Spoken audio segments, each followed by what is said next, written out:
Food and biomass are in the spotlight of circular economy.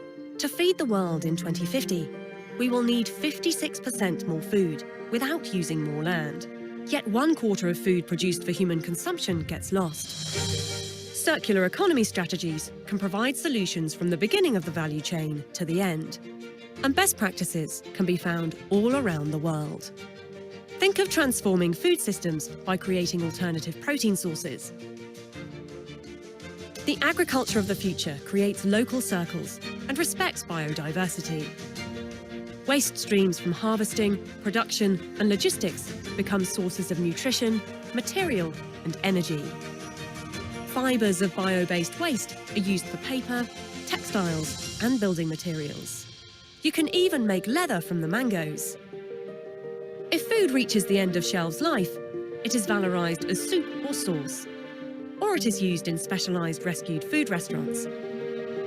Specific waste streams offer opportunities like oils and pectins from orange peels. The remaining organic waste is made into biogas and anaerobic digestate, providing energy and nutrients. Scientists and companies jointly work on technologies to produce bioaromatics from residual biomass and recycle streams, replacing fossil feedstock.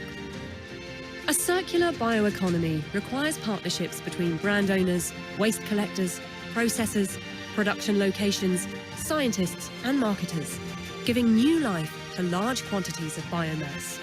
All these separate initiatives can, together, make a global impact. But what are the conditions for change? The conditions for opportunities to upscale and for new collaborations to emerge.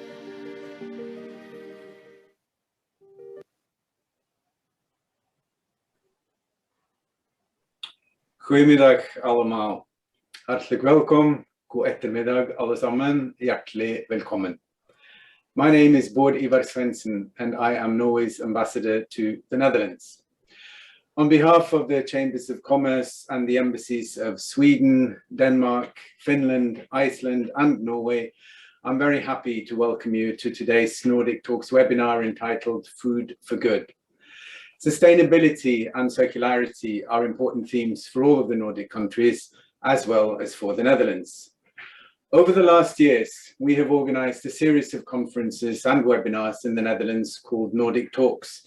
This year's topic is Food for Good, and I'm really excited to hear more from the great lineup of speakers we have with us today to learn more about sustainable food systems.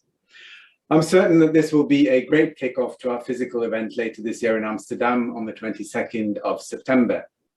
There we will have an even more extensive list of speakers and perhaps even some tastes of the best sustainable food available from the Nordic countries. For now, I'd like to introduce you to our moderator of today, Andrea Orsag. Andrea is co-founder at Mission C, a strategy advisory based in Amsterdam and a true evangelist for sustainability and circular economy.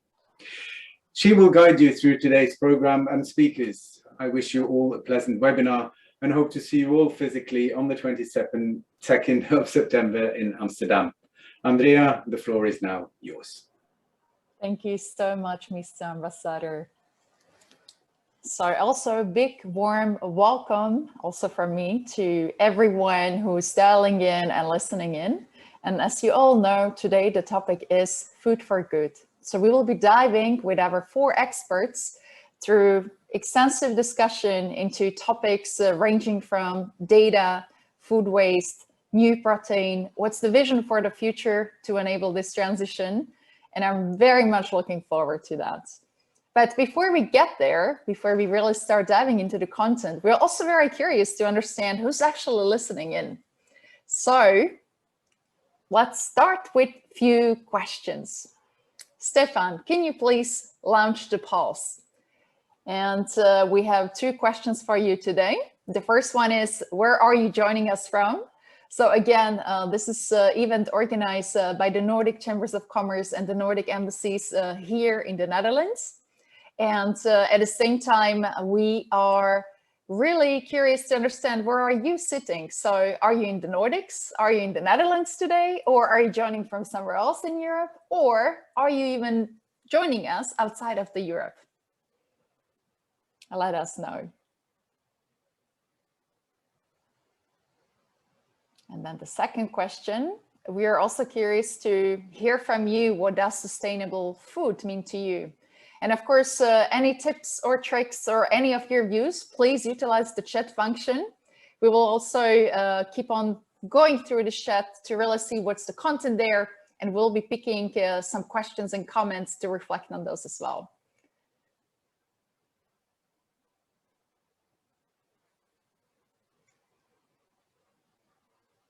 All right.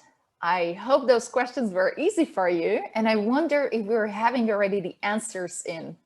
Stefan, how does it look like? Okay. Okay, so majority of people is joining from the Netherlands, makes perfect sense.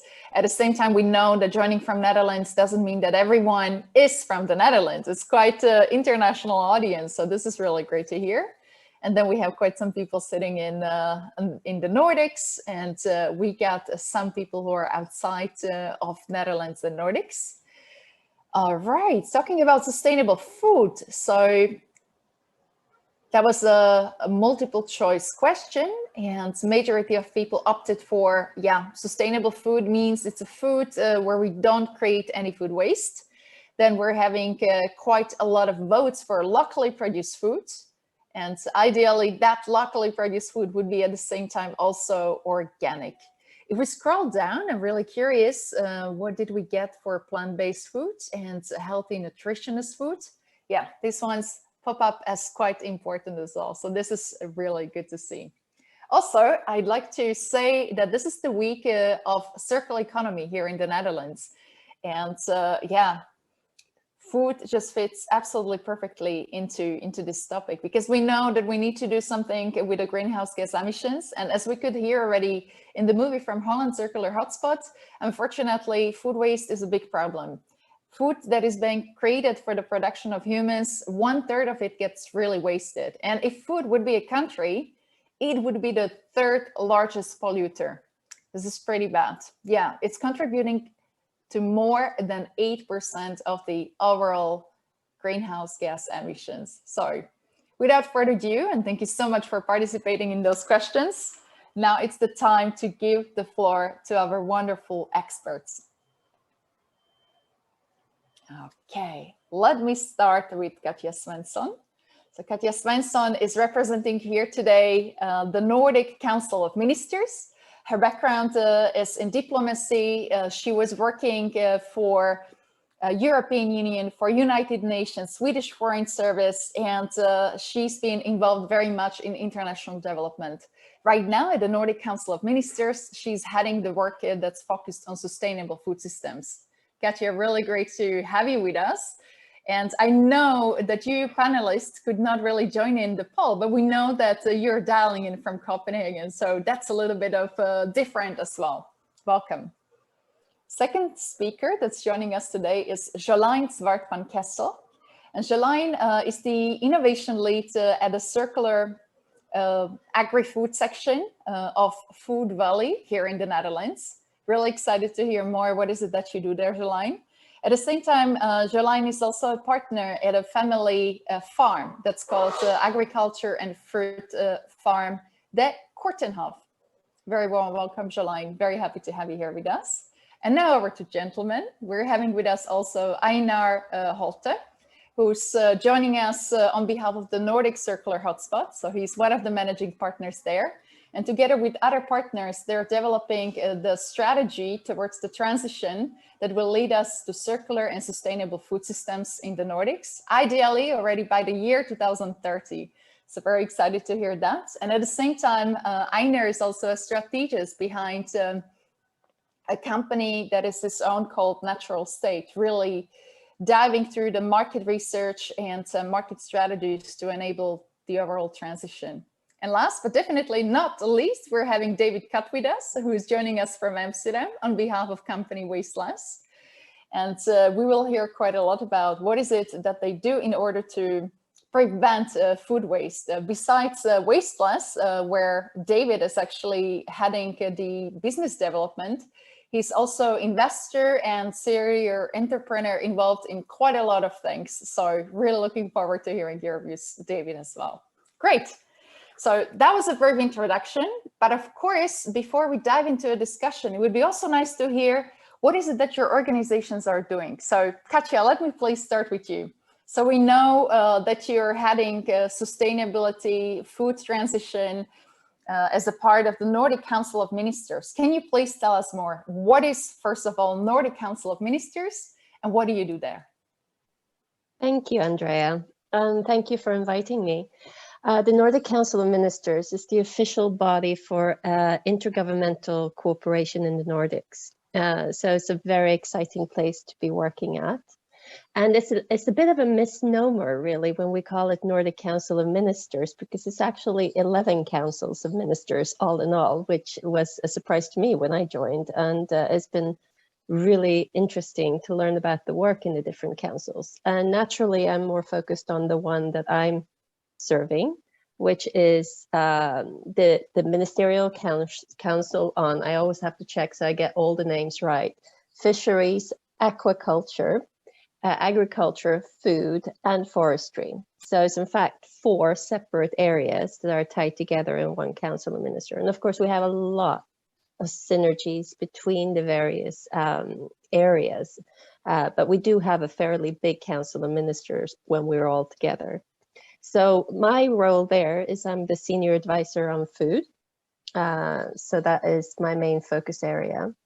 And the entire focus of the work that we do now is sustainable use of nature and genetic resources. So it's really exciting to be here speaking with you. And I really can't wait to hear more from the other participants in the panel. I'm thinking I probably will have a little bit more to add on what we do specifically a bit later on. So thank you. Great, thank you so much for sharing more. Let me get to Jolijn now. And Jolijn, you said that you're working for Food Valley here in the Netherlands. We know that you're leading circular Agri-Food over there. And we have another video that beautifully introduces what Food Valley is. So let's start with the video. Stefan, please.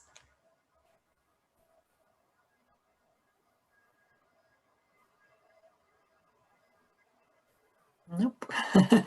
So this is the Holland Circular Hotspot video, and now we are going to have a look. The world's population continues to grow. The climate is changing rapidly, and there is an acute shortage of farmland and water. This world is seeing obesity as well as hunger and malnutrition. If we want healthy, tasty, affordable food for 10 billion people by 2050, produced with respect for animals and our planet, then we need to make changes fast. Food Valley NL has been the driving force of a sustainable food system since 2004. Retailers, investors, farmers, consumers, and scientists, from startup to corporate. Together, we initiate and develop projects worldwide to scale up innovations faster and support organizations to develop and grow.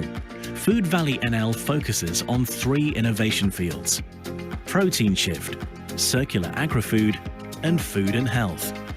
This ranges from the search for alternative proteins for human use to the cultivation of crops that can better withstand cold and drought.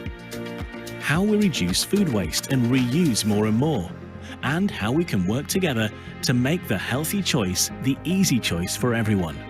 Food Valley NL knows where to find unique knowledge, talent, and funding resources. We make sharing facilities for testing and scaling up available for partners. In this way, we support and relieve those who can make a change, shaping the future of food together.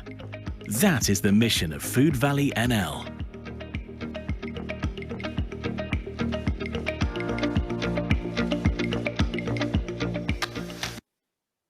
Fantastic. So we're very lucky because I understood from Jolijn that the video is pretty much fresh from press, right? Yes. We use it this week also. We had a very big international event where we use it. Yes, that's correct, Andrea. But I'm very glad to have that you had me here today. So thank you very much for inviting me.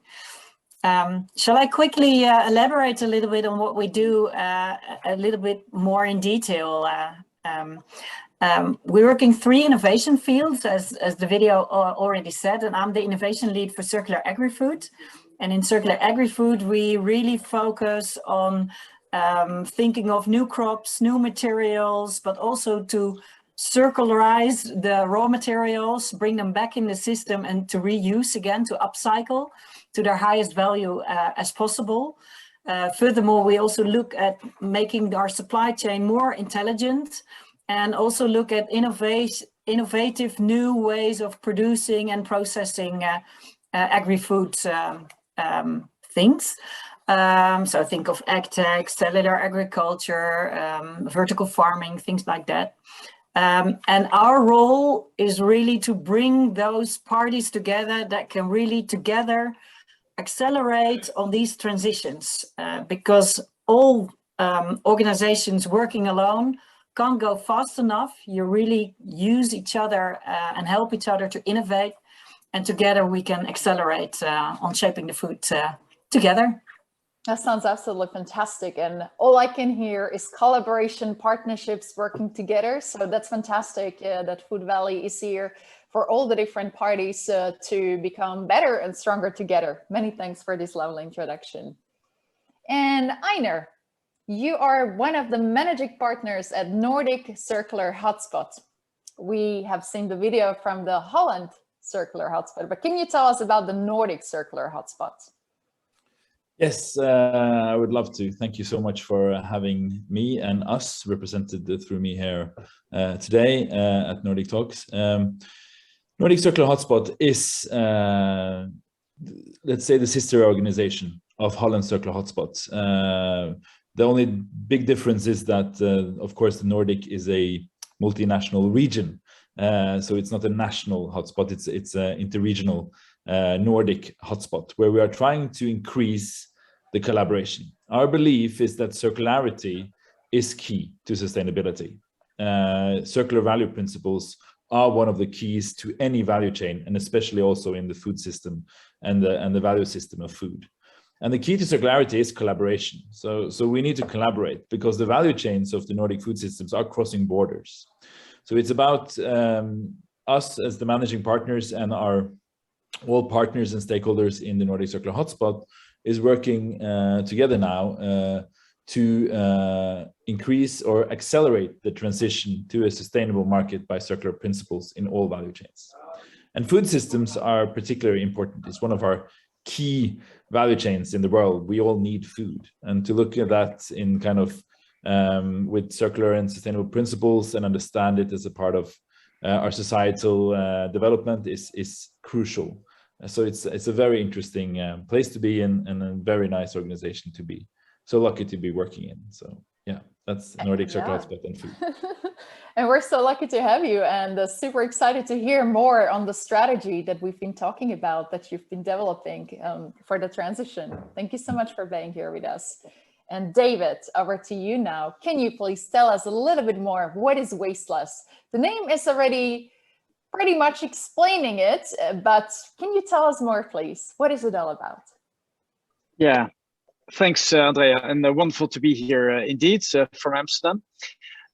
Wasteless does something that's very simple, because I've been hearing these great stories about collaboration and about bringing technologies and countries forward. But we're doing something extremely simple that you can actually deploy today, that you can go into your supermarket today. We are data for food specialists, and we discovered that 85% of food waste in supermarkets is caused by products running out of expiration dates. And the reason being that when you go into your supermarket shelf, you have the option of buying a quinoa salad with the expiration date of February 12th and one of February 15th. Which one are you going to pick? People pick the long expiring product. So what we do is we incentivize consumers, and it's very simple for the consumer, extremely difficult on the back end, and I will tell you a bit more about that. We incentivize consumer to be rewarded and get this little dopamine rush for doing something that's good for the planet as well as for the food. Now, why am I here? Because I love the word collaboration as well. Is if you manage to get data into the food system, not only can you incentivize consumers, you can actually also incentivize supermarkets, and you can go upstream. You can actually, by getting data into the food system, this very over-dimensioned supply chain driven system where everyone is over-dimensioning, producing too much, selling too much. You can actually, with data, you can actually produce more efficiently, smaller amounts, but to get into the right place. And that's why food waste is such a problem, because not only is it almost 10% of all the carbon emissions, like you said, more than the aviation industry, it's also a major cause for hunger. It's a major cause for biodiversity loss. It's a major cause for water. So if we manage to get the food waste out of the system, we can actually we have a bigger chance of saving the planet and everything that grows on it. So I'd love to go into more detail, but data is the key, and incentivizing consumers, activating consumers, giving them the opportunity to act, not in 2030, but today. That's the key. Fantastic. Thanks. Fantastic. And indeed, what really caught my attention when you were talking, you are creating really a better match between what is the demand and what is actually being produced, what's being offered, to really make sure that nothing goes wasted. Great. Yeah, thank you everyone for such a wonderful introduction. And now is the time when we're going to dive a little bit deeper. So we started with the questions for our audience, and we found out where they're from or where they're joining us from. And we were asking them also, what does sustainable food mean to them? And of course, the whole topic is food for good. So we're really going to have a look at how the Netherlands and also the Nordics are approaching this transition. But perhaps we can start by defining, what does sustainable food mean to you? David, since I already see you on the screen, can you maybe kick us off here? What is sustainable food to you? I'm a very big believer in the system that Project Drawdown created, drawdown.org. If you don't know the book, check out the website. And it looks at how to reduce carbon emissions. And out of the 20 most impactful solutions, 8 of them are actually in the food system. So green proteins, for example. And so green proteins and food waste together can already solve a very, very large part of the puzzle. So I think the key, if you're asking, and then to keep it short because we're a lot of speakers, the key is to create actionable awareness, to explain to consumers what they can do and offer them the opportunities, to make sure that these options are reflected in the price. So it's great if you want to have a Big Mac, go ahead, but Big Mac should actually be priced €50 to reflect the cost it has to the planet, the cost it has to your health. Big Mac should be a luxury product, and then you get your fair choice. So it's a key is price, a key is an integral look, and a key is obviously not wasting up to 40% of what we're producing, because then all those great green proteins and cell-based meats, etc., then all those efforts are wasted as well. So it's a combination, and we need to act. We need to do it. We shouldn't be waiting for 2030 for the SDGs. We should be implementing it today. Right now, right here. Many thanks for that. Who would like to continue? Katja, please go ahead. What is sustainable food to you? How do you see? I just have to plug one of the greatest prides that we have in Nordic cooperation, which is the Nordic nutrition recommendations. And it's one of the flagship pieces of collaboration. I know everyone has talked about collaboration and cooperation, and this is really such a wonderful example of that. And the latest version is dated 2012. So now we have a revision. And when I say the Nordic nutrition recommendations, it's really something that is figuring in course literature across the globe. So it's really exciting. We know that there's a lot of international attention on this. And this year, we are having a revision that's going to, as planned, let's see, be launched in December 2022. And the new here, well, of course, we're going to revise the dietary recommendations, or I shouldn't say we, it's actually a committee of experts, so I have very little to do with it. I'm just following it with great interest, and we're helping to finance it. But it's really to update the dietary recommendations to be at the very latest edge of science on what's good for the body. And this time, we're also adding a layer that basically equals good for the planet, which is sustainability criteria. To not only look at foods as, you know, what the dietary implication for our health, but also what's the implication for the planet. And this is now being developed together with Chatham House. So it's incredibly interesting, very challenging. The process is very democratic, very transparent. So one can go to the website for the Nordic nutrition recommendations and actually feed into the process, come with questions, input, and so on. So that is something I would really encourage you to keep an eye out. We're going to have quite a bit of communication on this in the year now, during 2022, leading up to the launch. But I think it's going to be very exciting. So that's my answer to your question, Andrea. Many thanks, Katja. If I can just ask you, I'm really, really curious. So you mentioned that the previous report is from 2012, and it's really revising nutrition for people. And we're looking now 10 years after that, right? Mm-hmm. Do you expect, and I know you don't have details because the report is being produced right now, but do you expect there's going to be a change? Are we going to eat differently than we did 10 years ago? Well, that's the $100,000 question, isn't it? Because that I think we can expect, because it's brilliant minds involved in this. We're going to get the latest research and the latest science on both dietary qualities, but also, you know, planetary implications. But then we have the dietary guidelines. Does that mean that we're going to change our consumption patterns?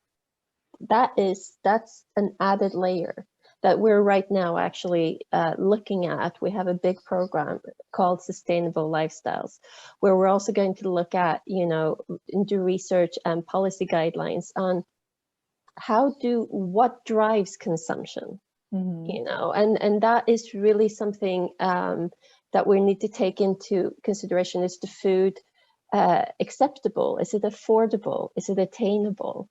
So there are plenty of layers that we're now looking at, and that we're going to actually have a dialogue seminar. So I'm suspecting that the speakers that we have here today will be on our invitee list as well, because I think the input that you all you can give to us in the policy field would be tremendously important. Many thanks. Yeah, Jolijn, what does that mean to you? I'm also really, really curious whether, depending where we are from or where we are based, whether there might be some changes or differences there as well. How do you see it, Jolijn? Oh, there probably will be, yes. We see that already a little bit. At Food Valley, we look at a lot of different new materials, for instance, insects. We see in the Asian part of the world that it's far more common for consumers to eat those. And here in Europe, we are trying to really build on that sector, but consumers are a little bit hesitant. We like insects, but we don't want to see that they're insects or the proteins have been insects. And still our regulations are not already compliant with the innovations that are already there. So we're still building on that as well. But you asked me, how do I see sustainable?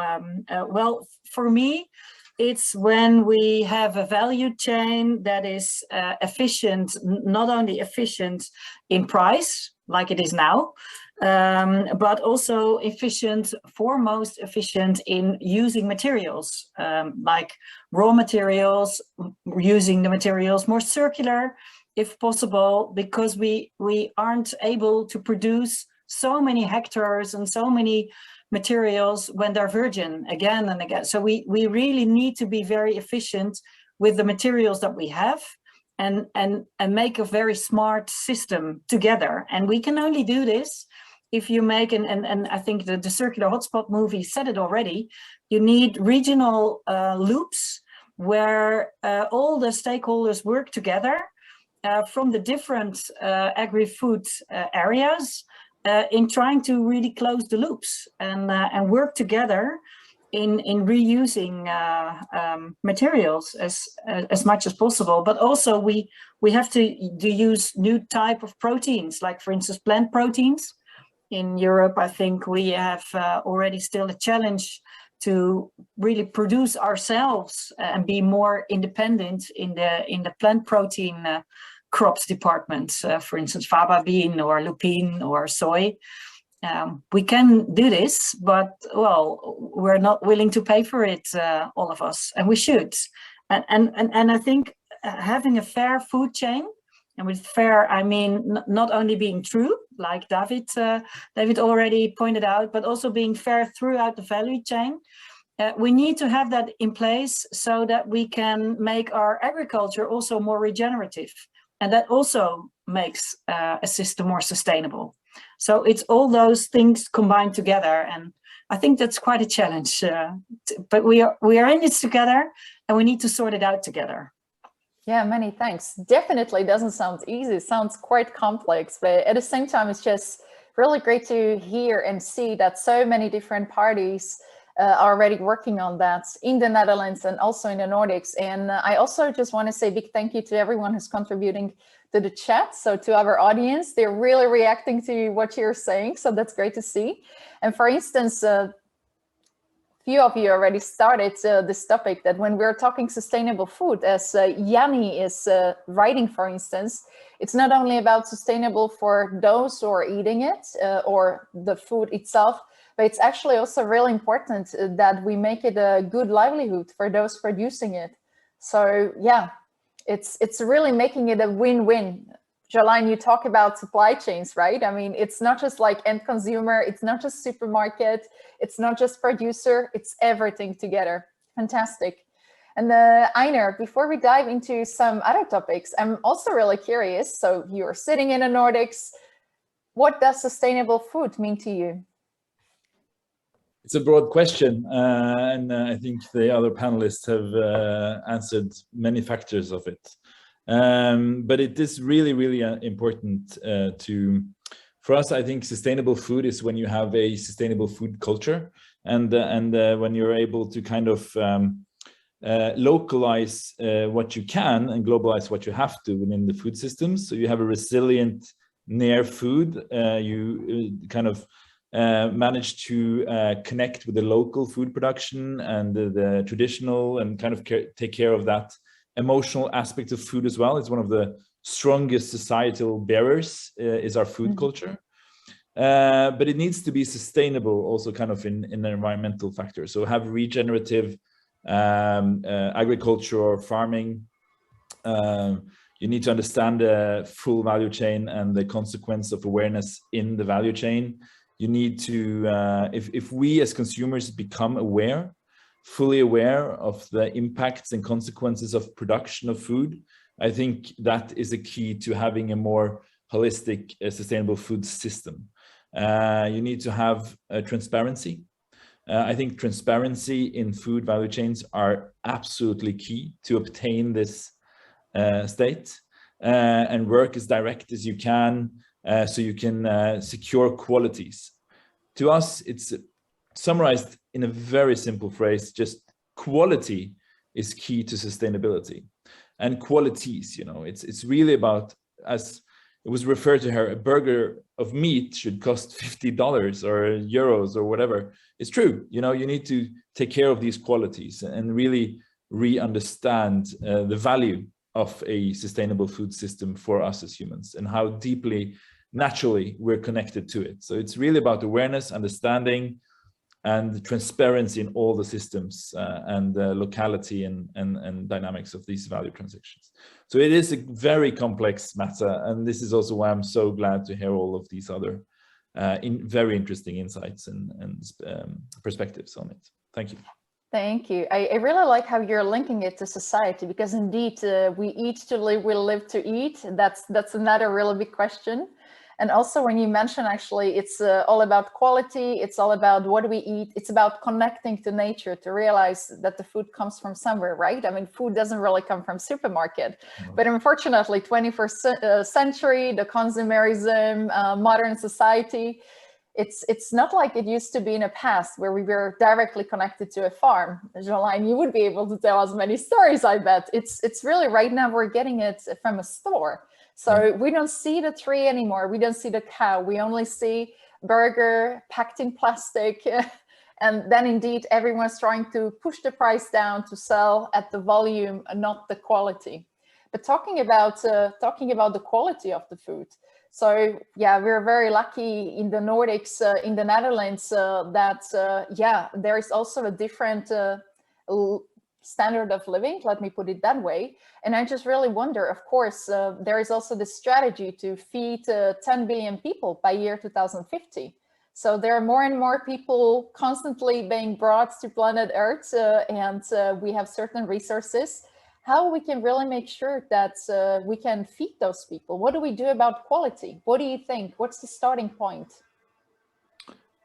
I can start. I think that's a distribution problem more than a kind of, it is really about us in the Nordics and Netherlands and the high consume countries, understanding kind of the point of moderation, as is commented here. A big burger should maybe not be eaten every day, and we need to have a kind of a positive degrowth in consumption in some of our countries, and so it's more equally distributed with food systems globally. And this is also where you can work with more differentiation of quality and quantity.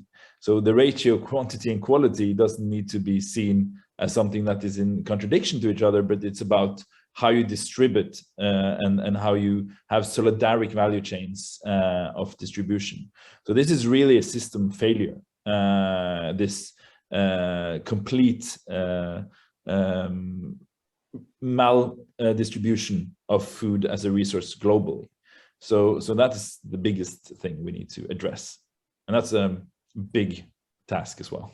Redistribution, hearing you loud and clear, and indeed also nutrition, as Katja has been extensively explaining to us. It's all about like what are actually the nutritions in the food, what are we getting out of it, and this also really nicely links to comment from Aukje joining us online, and the comment is, are there any ideas on how to help the consumers, people to eat less on the top of waste less?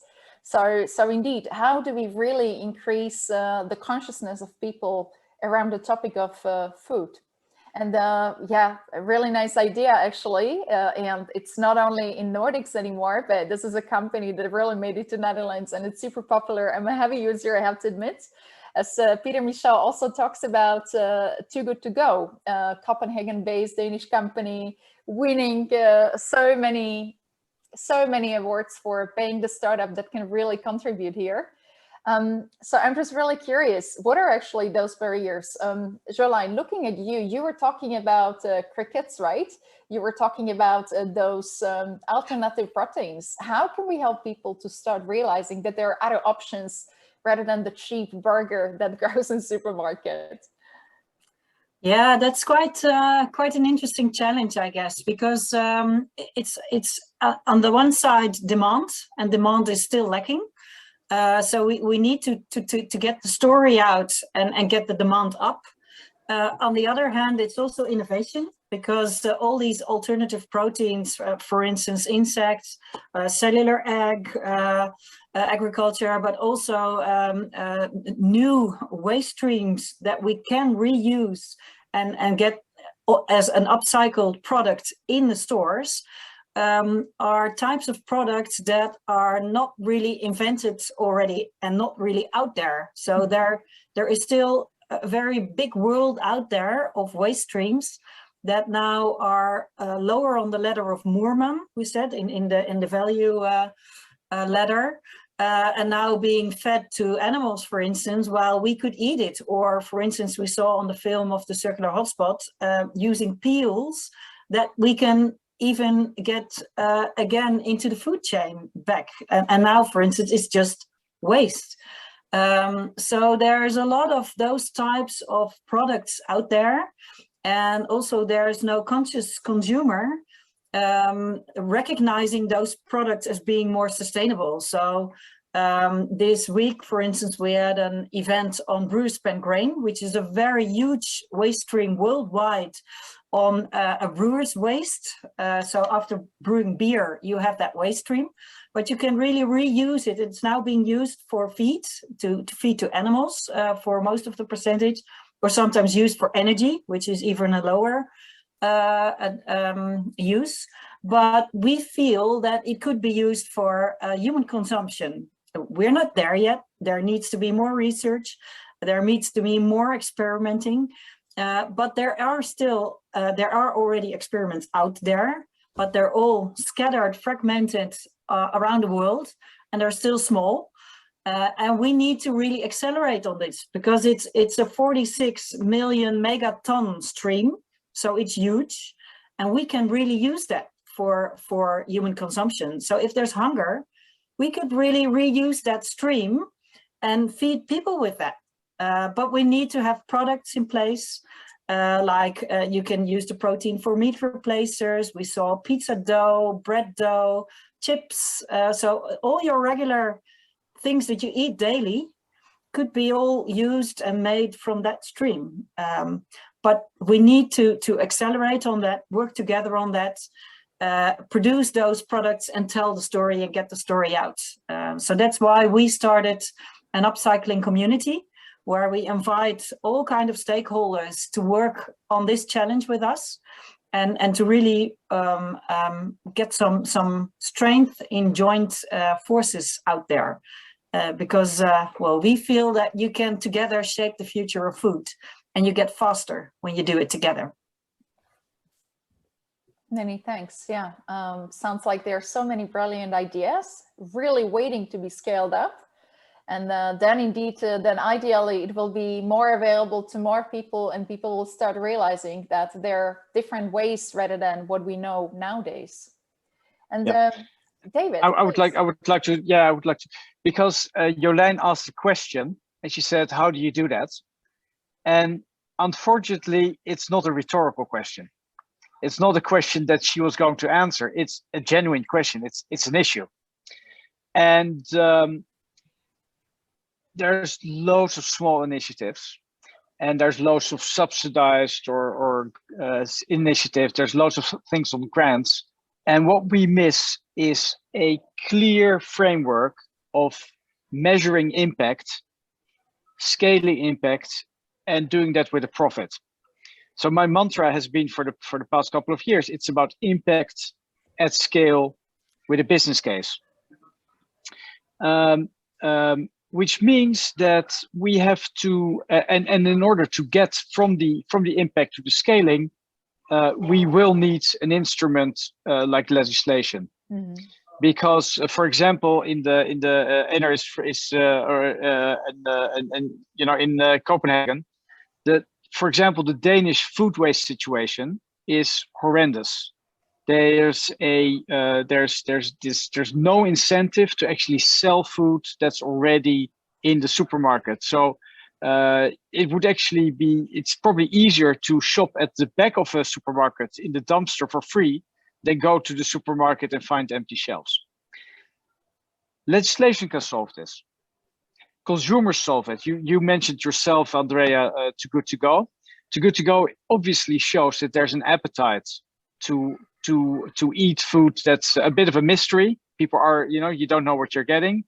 But there's a problem with Too Good To Go as well, is that it's in the letter of Moorman that Jolijn mentioned, they are not changing the behavior. they're not incentivizing neither consumers nor supermarkets to adjust production processes. So no one is learning from the bags that are being sold. Do you understand what I mean? I mean, the thing is, what we need to understand, why is food not being sold? And we need to actually use that data upstream to adapt the supply chain.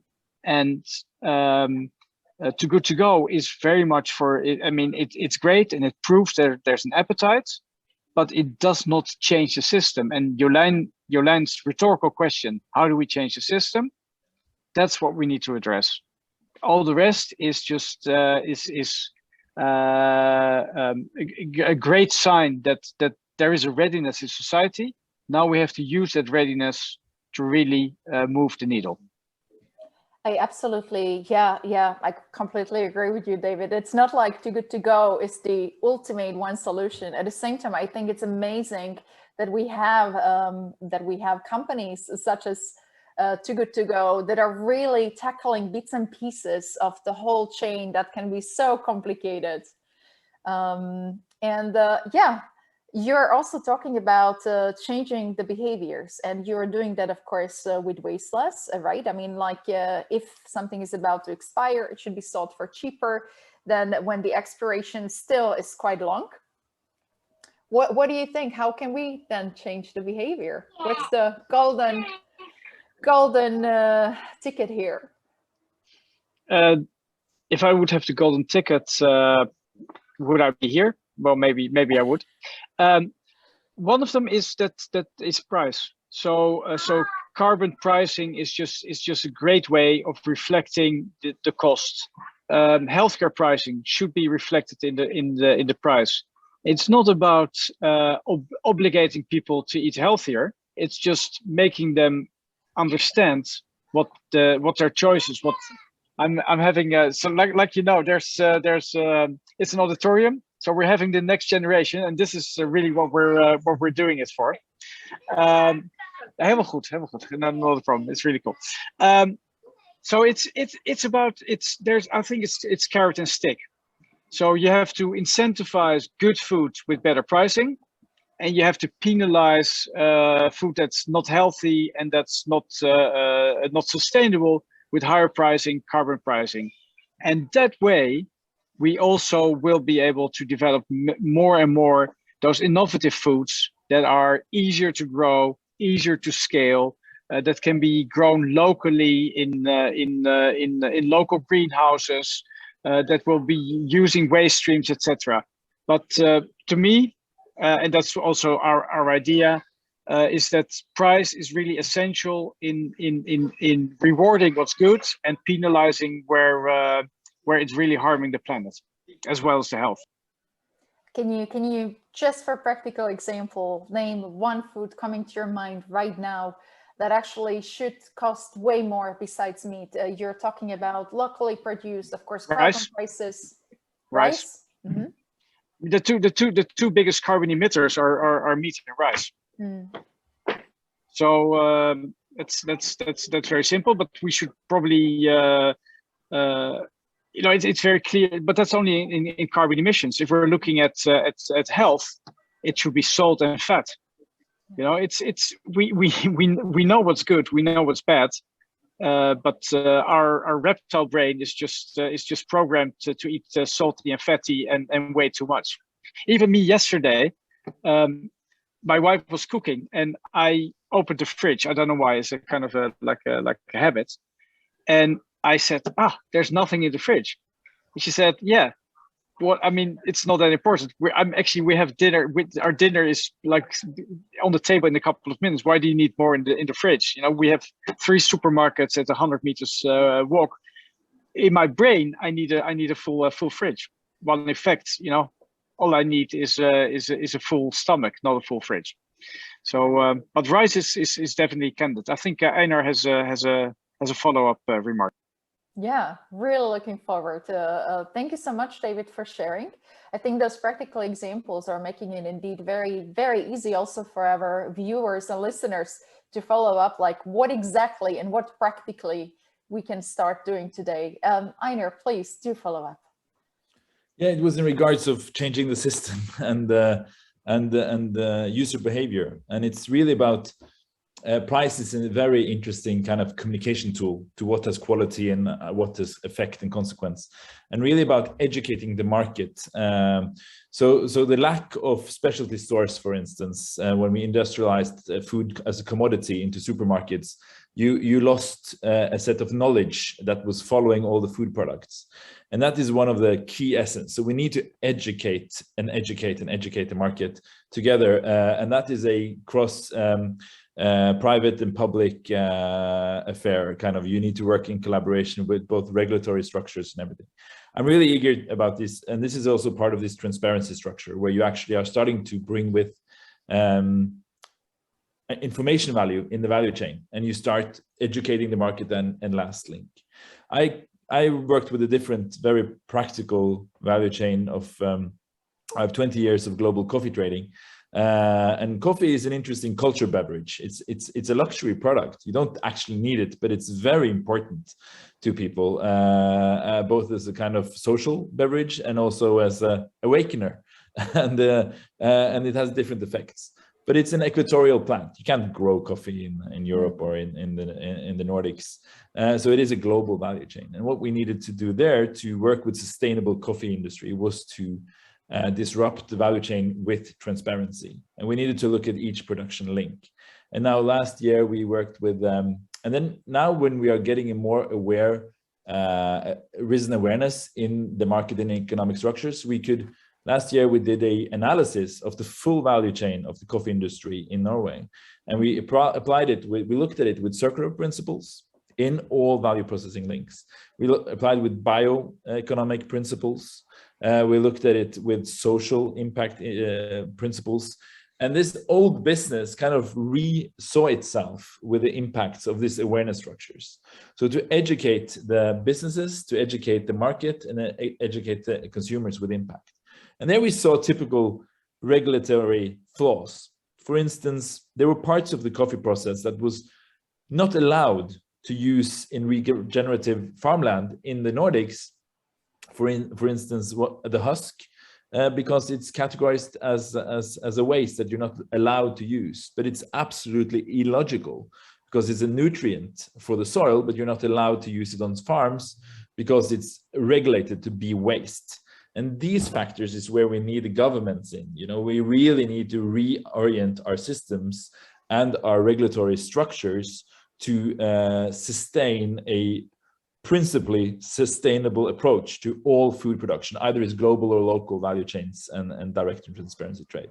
And this is where we need to work together. And this is why these conversations across kind of business and public entities are so important.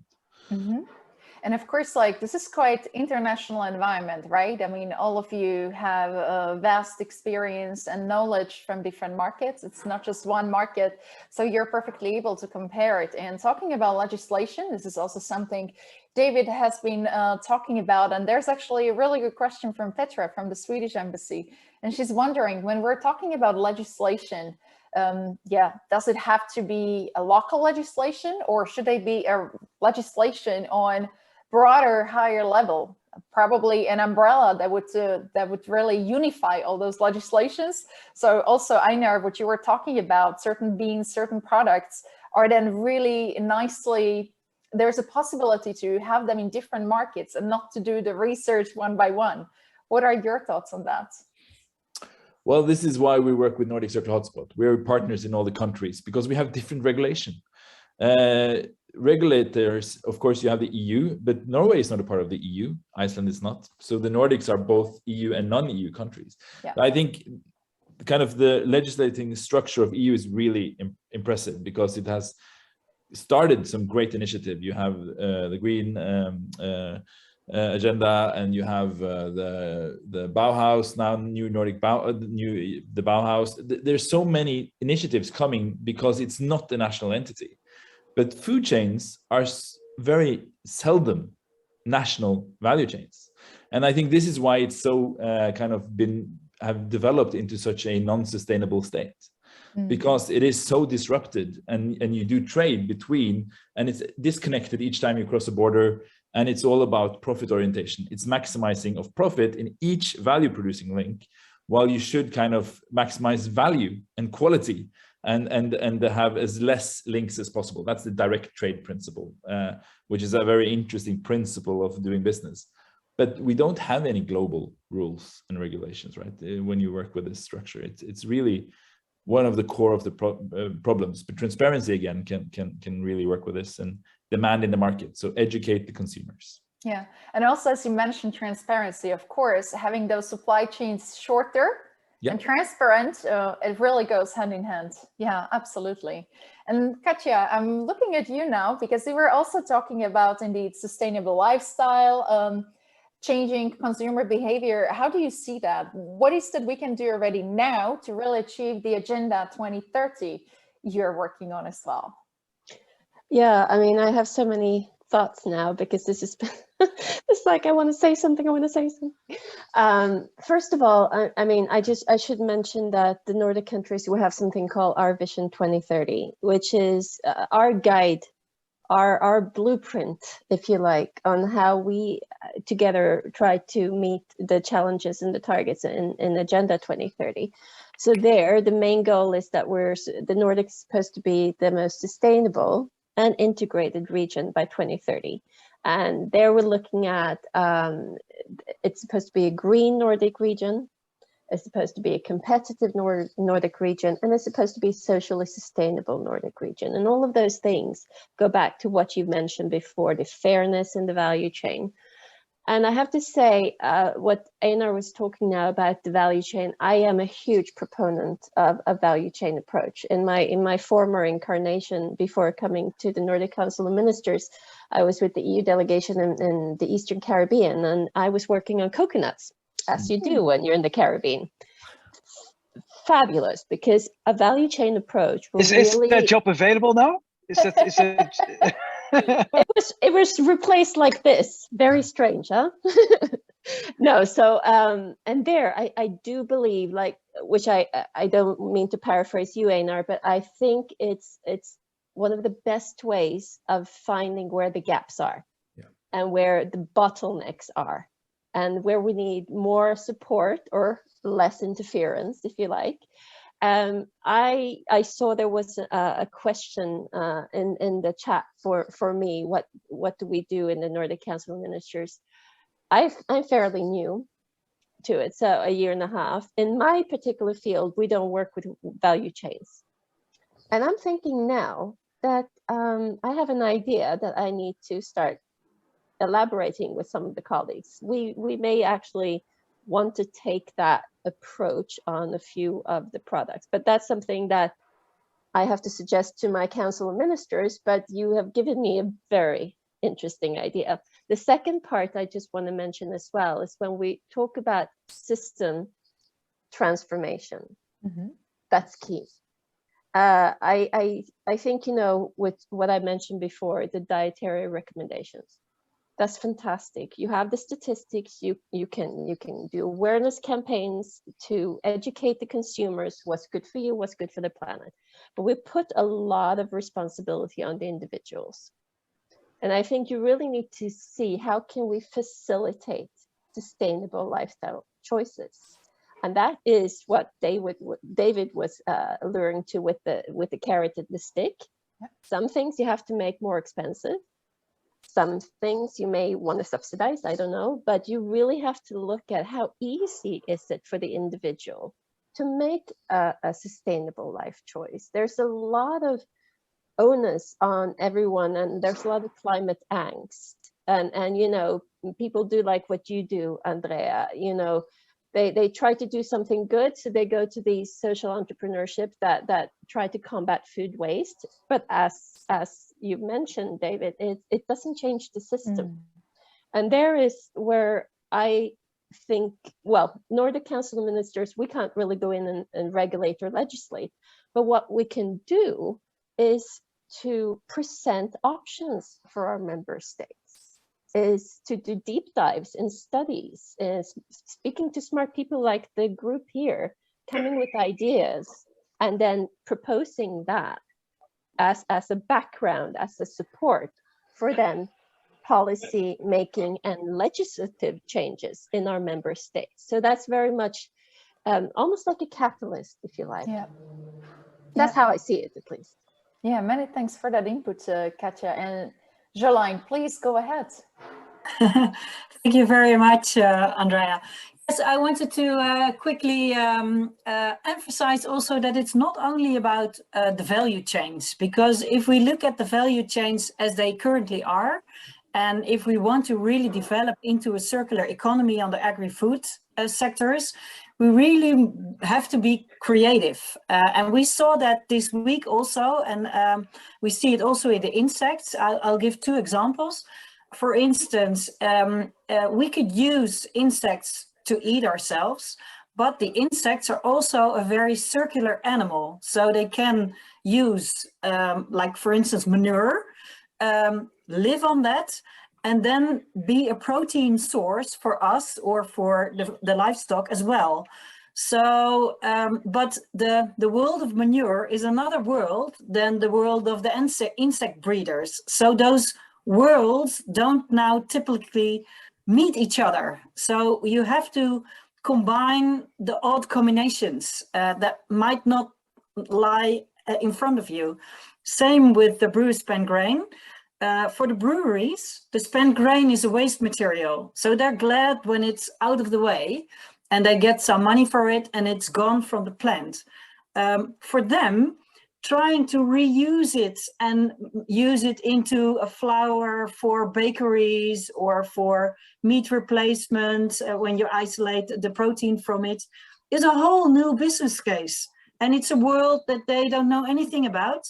And it's a type of work that they don't have any knowledge in, they don't have any competences in, and where they have to define, would it be our new world, like a new strategy or a side business, or is this a world that we have to combine with another company on a whole different sector that has the competences, and we have to work together, or we have to sort of make a whole new value chain of this new sort of waste stream resource. So it's about combining the odd different crisscross combination between all the different value chains, because what's a waste for somebody could be a very, very, very valuable resource, but you don't know if you don't try and experiment. So that's what we're all about at Food Valley NL, that we make the odd combinations. We bring to in there also the scientists that can try things, research on things, also bring in investors. We try and make combination of big companies that have maybe some research facilities and some small companies that have a good idea, but don't have the facilities to experiment. And if you share your facility with a smaller company that might use it for the only small idea that they have, then you get innovations, and the big companies might be able to help scale up. And this is how we work at Food Valley to really try and change the system and really reuse and work into a circular economy on agri-food.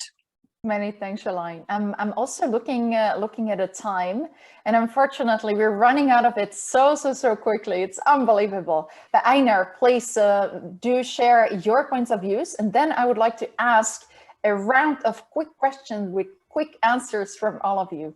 Einar, please go ahead.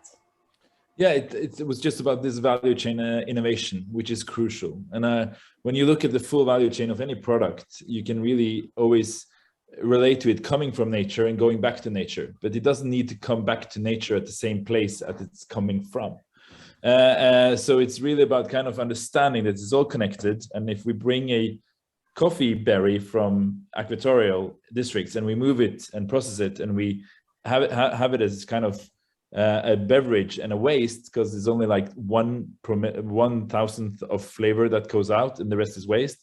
In the Nordics, you can use that for something, for instance, urban mushroom farms. There's so many kind of extra innovations going on from that resource. And then you can take it back to nature by deploying on local farmland. So it's really about understanding it's kind of that circle. So there's two parallel circles there, and applying value chain innovation with all the sustainability oriented principles. If it's sharing economy, circular economy, bioeconomy, understanding that paradigm, that is what we need to do.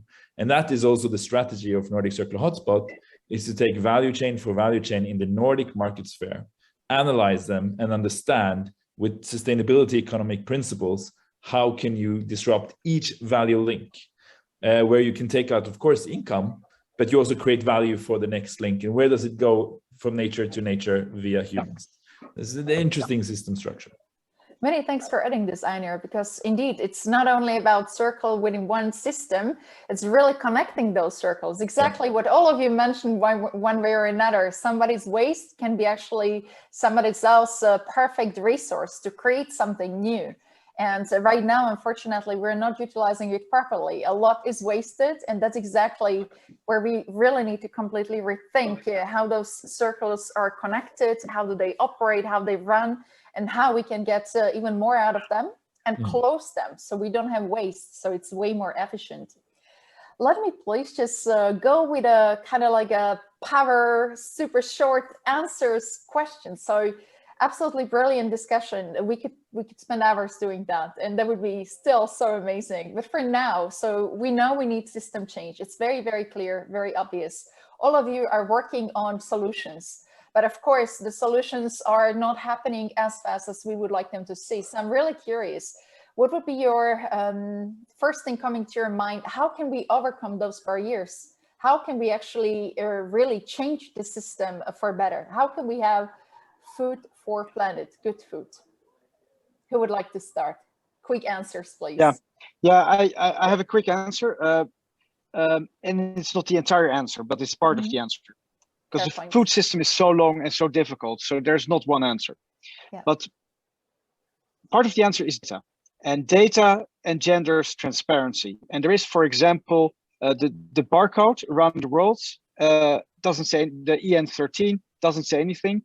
There's new barcodes that give a lot more information that can actually help you track food much longer along the chain. So new legislation on better data will create transparency and will bring all those great opportunities that Jolijn also mentioned to the fore. So my quick answer is data. Many thanks. Obligation of data. Yeah, compulsory data on everything, so we have the full transparency. Many thanks. You can't change what you don't measure. Yeah, you can't manage it. Yeah. Right, who would like to go next? Katja, please jump in. Oh, the quick answers to this $1 million question. I would just say a combination of knowledge, education, awareness, and facilitation. Those are the key words as I see it from a policy perspective. Great, so bringing it to broader audiences, to broader partners, really ensuring everyone's on the same page. Yes, I mean, and I would also like to add something, which is, global sustainable food system, they're a global public good, which means that we can't improve ours in the Nordics or in the Netherlands and not care about the food systems elsewhere. So it's really this understanding that the imported food has an impact. And it's out of sight, but it shouldn't be out of mind. So it's a huge endeavor to understand the transboundary implications of our food consumption as well. And it's also, the Nordic way is not the only way. It may not even be the best way. But what we're trying to do is look at what we've done, what works well for us, how can we share this expertise and these lessons learned with other countries and regions, and where can we learn from as well? I think that global partnership, that's a term that I would like to add into this as well. Great, many thanks, Katja. Jolijn, do you want to walk us through what is your view, like how we can overcome those barriers so we can really get to food for good? Yeah, at Food Valley NL, we believe that only if you put all the stakeholders of the food chains together at the table, and you discuss where are the barriers and where are the chances, then you can shape the future of food, but only together. So that's where we come in and play a role. Many thanks. And that was so to the point and so quick. Thanks for that, Jolijn. Einar, last, definitely not least, please, what is your take on this one? Well, it is that we just remember that our food is from nature, and the food systems connects us utterly and fully dependently to the natural system as natural beings and humans. We are fully integrated and connected to the nature that we are destroying by our way of living, and that is the kind of utterly understanding with food. It is all nature. And then localize what you can, keep it near, globalize, of course, what you have to, transparency, directness, and solidarity in the value chain, where every value producing link takes out income, but remove those who just are there to exploit and take out profits. It's really about the value that we all need, and we need to be solidaric about the distribution about it. So it's a complex answer, but there's so many different understandings on this. And remember, the culture of food is so important to our communities. So it's a big thing. It's an emotional thing. Absolutely, fully with you. Thank you so much. And I know we have a few more minutes to close this up. So we've been talking about systemic change, overcoming barriers, data, transparency. What are all the different solutions? We have a lot of people joining us who were answering the question, what is sustainable food to them? Now, just a one sentence, please. Do you have any tricks or tips for them? What is it that they can do today to eat more sustainably? Einar, look, sniff, taste. Look, sniff, taste. Okay. Before you throw it out. Very simple. Great. So don't really pay attention to whatever is written. Taste it for yourself because it might be very misleading. Thank you so much, David. This is really great. Jolijn? Yeah, I think for me that would be learn to read the backside of the product, so you know where it's from, you know how it's made, and maybe try something novel food once if you're in the supermarket, because well, that's eating is also something cultural. So you need to try something new every time, and that's how you expand your sustainable choices, I think. Thank you so much for that tip. Katja, how about you? Well, I'm going to speak a little bit outside of my professional role. Embrace your inner gardener. I think the respect for food will never be as strong as when you've tried to grow your own tomatoes, your own chili peppers, your own whatever. You will eat that little teeny tiny thing that you managed to grow with your own hands, and you will have such respect for the farmers who toil and do all these beautiful things to end up at our table. So embrace your inner gardener. Brilliant, Katja. This is indeed so much linked to what we've been talking about, like connect to nature. Really, when we see where it comes from, how much energy and effort goes into that, the value grows. We appreciate way more. Thanks a lot for that. And Einar, please. Try to move from quantity to quality. Choose your qualities, and kind of support and very important, support your local food system. Buy local produce, kind of really work with that. At the same time as just enjoy all the food cultures of the world where they are, you know, in the cities, and stay in close contact with that's the beauty of a city. So it's really about, and then, yeah, understand that it is about reconnecting with nature. Brilliant. Thank you so much for putting a perfect dot behind this discussion, I dare to say, looking at the time. And I just really want to make it very clear. So this is a kickoff event before we really have a live event where we're going to dive even deeper into all those different topics with more time, hopefully. So I want all of you to also put into your agenda 22nd of September. And indeed, we'll make sure that there is a noise and everyone knows what's happening. And I just want to say big thank you. I personally learned so much. I bet our audience learned so much. I also want to say big thank you to our audience, really interactively writing all the different comments, asking questions. So thank you everyone so much for joining today. And I really want to say big thank you to all the organizers. So Stefan, thank you so much for managing us all and really making sure that this runs smoothly. Thank you to all the embassies and all the chambers of commerce who put all of this together. So many thanks for having us. And yeah, enjoy whatever you're going to be eating tonight. I really hope you're going to take all those inputs and the great remarks from our experts to heart. And let's see where it will lead us. So bon appetit, enjoy, and thank you so much. All the best, everyone. Bye. Thank you. Thank you so much. Bye-bye. I also want to say that we recorded the session. So of course, we already received quite some requests from people who were not able to make it today. So we have a recording. And to everyone who signed up, we'll also make sure you're receiving it. Any comments, any questions still coming to your mind, please jot it down. We'll also collect those, and the relevant questions will definitely get to the right people. Well, looking forward to seeing you latest in September.